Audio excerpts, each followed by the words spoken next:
Okay, this is part three of our three-part series today. Topic number three, immigration. The Supreme Court has issued a victory to Trump by dismissing a challenge effort to exclude undocumented immigrants from the census. Should illegal aliens be tallied in our national census, Joe? This one's a tough one. Reason why is because I don't believe in the immigration rules as they currently stand. These immigration census is currently being used to draw the lines as far as voting records go across the United States.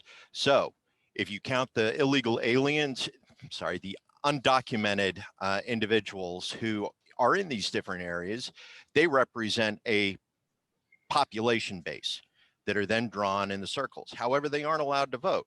So this is one of those situations that actually makes it worse than the 3/5 compromise, because these people are counted as voters for population purposes and map drawing for the districts in many of these areas, but they don't get to count. In much the same way we have the problem with non-voters in prisons who are also included in some of these districts. And those prisoners who also can't vote are counted in the way that the undocumented immigrants aren't currently. So we actually need to address a couple different layers of this issue. One is we go back to whether or not prisoners have a right to vote, whether or not undocumented workers should be documented and allowed to immigrate, since they do contribute to the economy. They are affected by our tax rates, they are affected by our rules and our laws, yet they're continually unrepresented because of their undocumented status. So we definitely need to fix immigration, but currently I'm going to go with don't undocument it so that there isn't a bias for misrepresentation or unrepresentation for our undocumented workers. So, to what the article is really going into is that the Supreme Court threw out the challenge to them being counted in the census. Was that a right move on the Supreme Court? Well, I think the court, I think this case in particular is pretty narrow, actually, because what it was really dismissing was that basically that because the actual order called for looking at the issue further, that there was no penalty there yet to rule on. And so it's really kind of kicking it kind of the road. Since we're going to have, it appears, 4 years of the Biden administration, I'm guessing they're not going to agree with the Trump administration on this issue. And so I have a feeling that this will not actually have a whole bunch of a lot of impact on the way the census actually is done going forward. But I do not think that illegal immigrants should be counted in the census at all. I mean, this is purely a census's main priority really is the organization of political power. That should be reflecting legal citizens. And I don't have any, if the question on immigration in this country is a secondary thing, but if you're coming to this country, then you are making a deliberate decision that you are okay with the rules here. You're coming here because of those rules. I'm not particularly interested. I think the idea that, we should be giving a say to illegal immigrants in terms of our government system, I don't think that's particularly rational. So I think that, again, for this percent, given what the census really is about at the end of the day, political power, this would be the proper logic. I just don't think it's actually going to end up happening, because I think you're going to the continuation of the status quo within a Biden administration on this issue. For one, I want to speak to something that Joe kind of alluded to but didn't really completely touch, was the idea that he mentioned like them not being able to vote. They also get taxed just like citizens do, and they end up not getting the represent. I mean, it's basically taxation without representation for undocumented immigrants. And so let me actually touch real quick on the point about the main point of this. That it looks like not only do we have the issue. Oh, first of all, they've thrown out this case on basically the same grounds that they threw out the Texas case, basically standing. It was the same thing with the Texas case, them trying to overturn the votes in Georgia and other places. Basically there was no provable harm done to the plaintiff. And so that's the reason they threw it out. But if you look at the opinions of, I linked an article from Vox that showed the opinions of both Amy Coney Barrett and Brett Kavanaugh, who obviously are very conservative justices, who, and let me really quickly quote that. This piece said, at oral arguments in New York, two other justices, Brett Kavanaugh and Amy Coney Barrett, indicated that, in Kavanaugh's words, there are forceful constitutional and statutory arguments against Trump's position.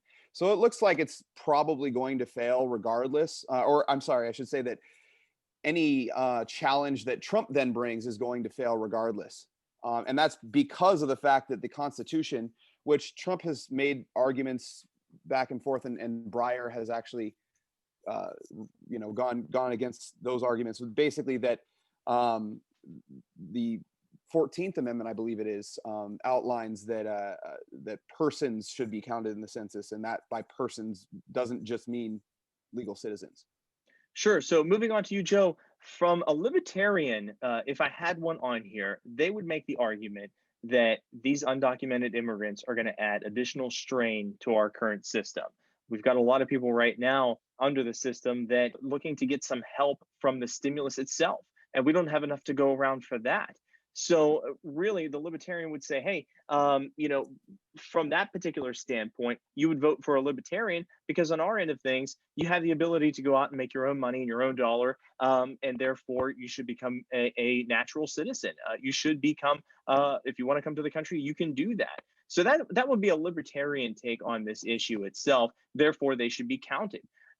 Is that something in a third party that the Greens would agree with as well? There are two schools of thought of that in the libertarian perspective. Bordertarians, they think that the welfare state's part of the problem, whereas open movement, freedom to pursue happiness, should allow open immigration as long as people are willing to work.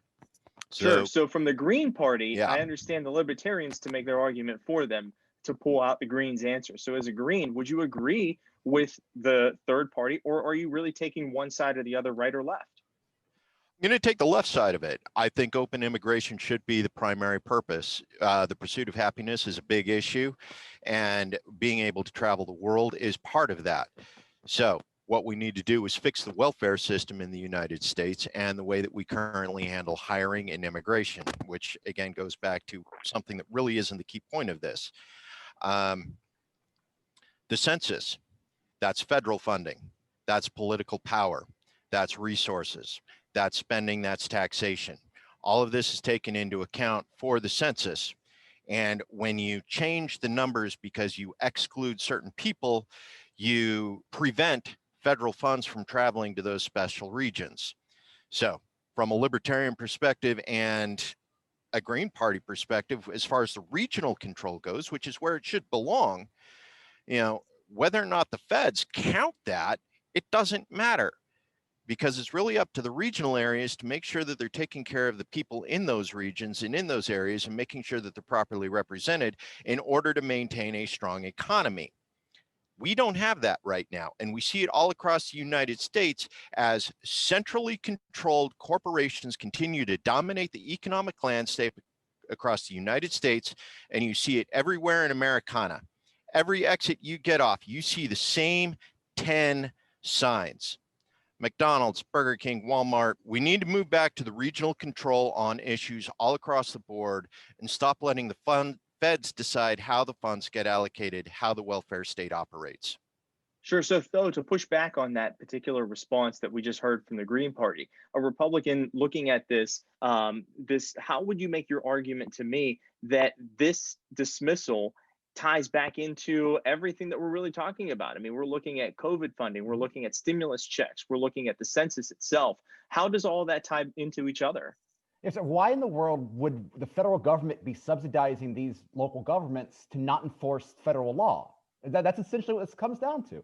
If we're talking about federal funding and you have certain parts of the country that are refusing to enforce federal law, again, I can take a decentralist argument there that, oh, well, these local governments, have control of their own enforcement. Fine. But then they're the ones that have to pay for it. It shouldn't be, it should be law-abiding citizens in Tennessee and Florida subsidizing California, not enforcing immigration law. I mean, that creates if you want to have your own rule, then you got to pay your own way as well. You shouldn't be taking money from the rest of the country to do that. And again, to this entire idea that these poor people, they're taxation without representation. Well, guess what? If you're a truck driver and you're on the road, most of the year, and you're paying sales tax Should you have the ability to vote in every single state that you pay sales tax? I don't think so. And again, if you're an undocumented immigrant and you're paying income taxes, then you're doing black markets wrong in the first place. So again, I think a lot of these arguments just show how, you know, I understand that it's nice to feel like, oh, well, you know, these poor people. Again, if you're coming to this country, and everyone should, I'm one of the greatest countries in the world, right? Okay, I understand that, but don't come to this country and then expect to be given political power if you're not following the laws in the first place to get in here. And I think that's the issue. We are subsidizing the rejection of the laws that are set. And again, you know, I can understand criticizing those laws, but we shouldn't be subsidizing breaking them either. Sure. 15 seconds left. Eric, give you the last voice.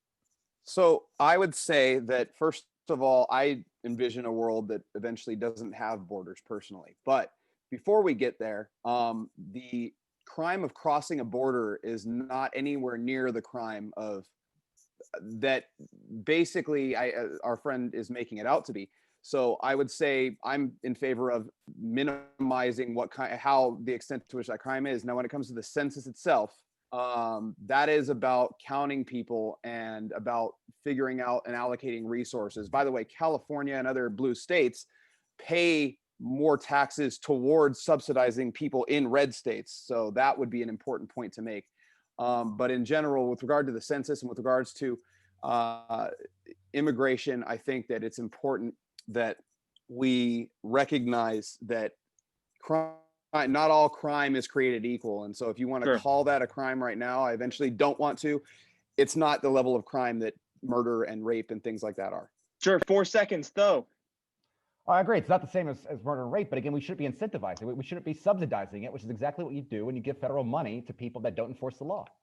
Okay, great. Thank you guys for joining us today. And thank you to our guests that have come on as well. If you like the content, give us a thumbs up, hit that subscribe button, share us on social media, and we'll see you next time. Thanks, guys. Bye-bye.